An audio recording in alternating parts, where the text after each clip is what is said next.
This is the VOA Special English Technology Report. Smartphones, tablet computers, and e-readers have become a part of everyday life for many people. They have also led to an explosion in the number of mobile applications. There is an app for just about anything you can think of. And more apps are being created every day. Robert Denazzi is a Hollywood movie producer. He is perhaps best well known as the executive producer of Flight Plan, the 2005 movie starring actress Jodie Foster. His most recent claim to fame is as co-developer of a new app called VoiceCal. It is a mobile calendar app that uses voice recognition software. Users are able to enter appointments into their iPhone calendar without having to type in the information. He said although he has a mobile phone, he had to stop what he was doing to put things in his calendar. In his words, "It got to the point where I just wasn't using the calendar on my iPhone, and neither was anybody else that I knew." Robert Denazzi decided there had to be a better way. So he teamed up with a friend who is a developer. The two used voice recognition software from a company called Nuance to build VoiceCal. He says when you use VoiceCal, you can say any event you want to put into your calendar and it will appear there. If you have two or more events to add to the calendar, you separate them by using the word also. Mr. Denazzi says all of this can be done hands-free. In settings, you can make it fully automatic, so I don't have to touch anything, he says. Robert Denazzi says there is a great need for an app like VoiceCal among busy businessmen like himself. He hopes the app will be successful over the long term. He says, in the movie business, you can do all the advertising in the world, and that can get you a great opening weekend. But if the movie's not good, it will die off. So really what supports a film, just like what supports an app, is word of mouth. Matt Kozlov is the head of a startup technology company called Moonshark in Los Angeles, California. The company makes game apps for mobile devices. It's an exploding marketplace right now, he says. There are hundreds of millions of devices out there right now that we can reach. Jennifer Lopez is helping Moonshark with a finger breakdancing game called DancePad. The company is also working with film director John Woo on an action game expected to be released at the end of this year. For VOA Special English, I'm Alex Villarreal. This is the VOA Special English Development Report. Member countries of the International Criminal Court met in June in Kampala, Uganda. They were there to examine the court's progress for the first time. Observers, human rights activists, and civil society groups also attended the two-week review conference. A treaty called the Rome Statute established the court in The Hague in the Netherlands in 2002. The court can try people for genocide, war crimes, and crimes against humanity when their own countries are unwilling or unable to. The court was also given the right to try crimes of aggression, although it never has. This is partly because ICC members could not agree on how to define aggression. In Kampala, they agreed on a compromise resolution.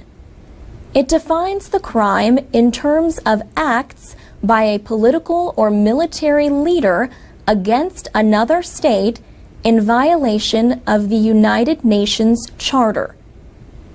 Invasions, attacks, and blockades could all be tried as acts of aggression. So could letting another country use a state's territory for aggressive acts against a third state. The United Nations Security Council has the lead responsibility for deciding that an act of aggression has taken place. But if the Council takes no action within 6 months, the court might still be able to carry out an investigation. Critics pointed out that the agreement does not permit the court to punish aggression by non-member countries or their nationals. Also, members could refuse to accept the court's right to try crimes of aggression. ICC countries also agreed to delay any action by the court on aggression until they re-examine the issue in 7 years. The International Criminal Court has yet to complete its first case involving any crime. 11 cases are currently before the court. They include the case against Sudanese President Omar al-Bashir. He is the first head of state to be charged by the ICC while in office.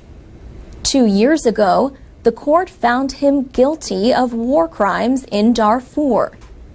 Last year, it ordered his arrest, but Sudan rejects the ruling. The ICC review conference took place even as the president was just sworn in for a new term. 111 countries are parties to the Rome Statute. The United States is not among them, but took part in Kampala as an observer. Other countries that have not joined the court include China and Russia. And that's the VOA Special English Development Report. This is the VOA Special English Technology Report. A few degrees can make a big difference when it comes to food storage.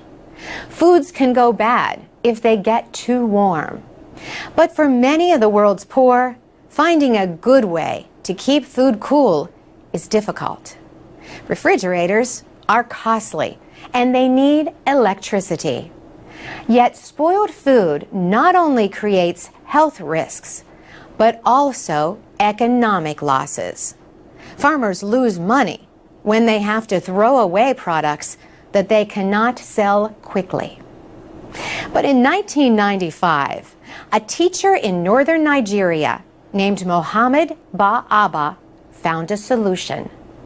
He developed the pot-in-pot conservation cooling system. It uses 2 round containers made of clay. A smaller pot is placed inside a larger one. The space between the 2 pots is filled with wet sand. The inner pot can be filled with fruit, vegetables, or drinks. A wet cloth covers the whole cooling system. Food stored in the smaller pot is kept from spoiling through a simple evaporation process. Water in the sand between the 2 pots evaporates through the surface of the larger pot, where drier outside air is moving. The evaporation process creates a drop in temperature of several degrees. This cools the inner pot and helps keep food safe from harmful bacteria. Some foods can be kept fresh this way for several weeks. People throughout Nigeria began using the invention, and it became popular with farmers in other African countries. Mohammed Ba-Aba personally financed the first 5,000 pot-in-pot systems for his own community and 5 villages nearby. In 2000, the Rolex Watch Company of Switzerland honored him with the Rolex Award for Enterprise. This award recognizes people trying to develop projects aimed at improving human knowledge and well-being. A committee considers projects in science and medicine, technology, exploration and discovery, the environment, and cultural history. Winners receive financial assistance to help develop and extend their projects. The awards are given every 2 years. The next awards will be presented in late 2012. Last year, Rolex launched the Young Laureates program for the younger generation. For VOA Special English, I'm Carolyn Persutti. We have more programs at voaspecialenglish.com, where people can read, listen, and learn English with texts, MP3s, and activities. We also offer English lessons at the VOA Learning English page on Facebook.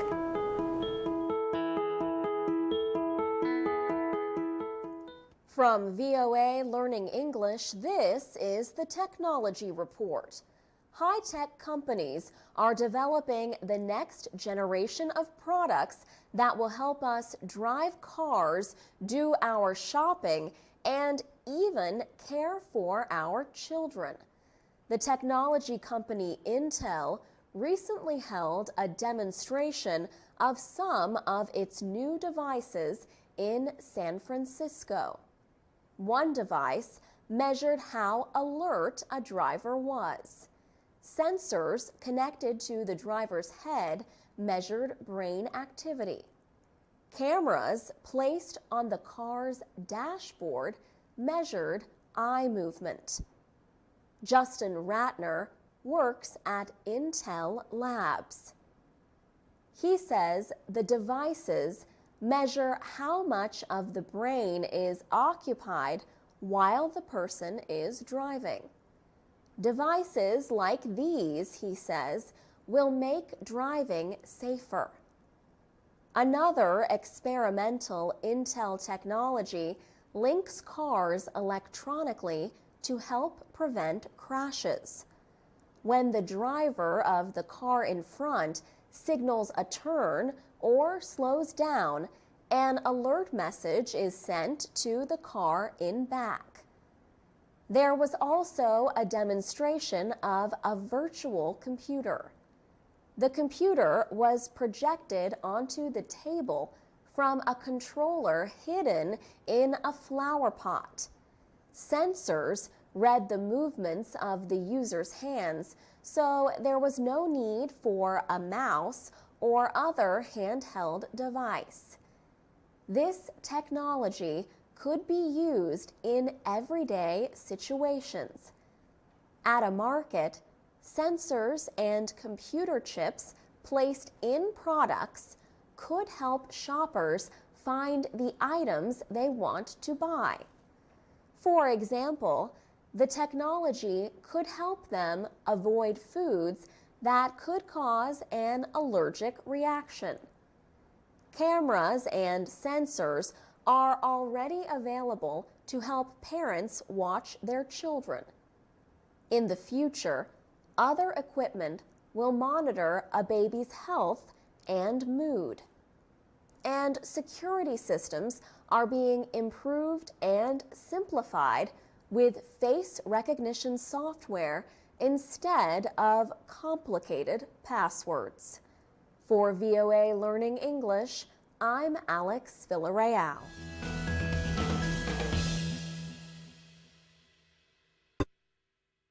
This is the VOA Special English Technology Report. Sony officials held a news conference in early May in Tokyo. They apologized for the theft of personal information from millions of users of the company's online services. Hackers targeted Sony's PlayStation Network, Sony Online Entertainment, and Curiosity Music Systems. In all, Sony says information may have been stolen from more than 100 million accounts. The data includes information like names, addresses, phone numbers, and birth dates. In some cases, even credit and debit card numbers may have been stolen. The United States Federal Bureau of Investigation is looking into the cyber attacks. Sony shut down its PlayStation Network on April 20th. The company is being criticized for not telling its users about the stolen information until a week later. Sony has also been criticized for not making its accounts more secure by encrypting the data. Sony officials say they have now taken steps to improve security. Peter Warren is chairman of the Cybersecurity Research Institute in London. His group studies technology crimes and their effects on our computer-dependent world. Mr. Warren points out that what happened at Sony is not rare. We've seen a number of very large companies that have suffered some tremendously embarrassing losses of data. The problem, he says, is that there is far more interest in developing technology than in keeping it safe. As he puts it, lots and lots of people are being allowed to connect a lot of technology up before it's really been particularly well tested. Peter Warren also points out that many people have a false sense of security online. On the internet, he says, they seem to be so blindly trusting of anybody and of any website, no matter how suspicious it may look. His message to users is simple. Try to be more careful on websites. He says the internet is just like any other street, and there are some twists and turns that can take you into some very, very unsavory places. For VOA Special English, I'm Alex Villarreal. To read and listen to more technology news and for English teaching activities, go to voaspecialenglish.com. You can also follow us on Twitter and like us on Facebook at VOA Learning English.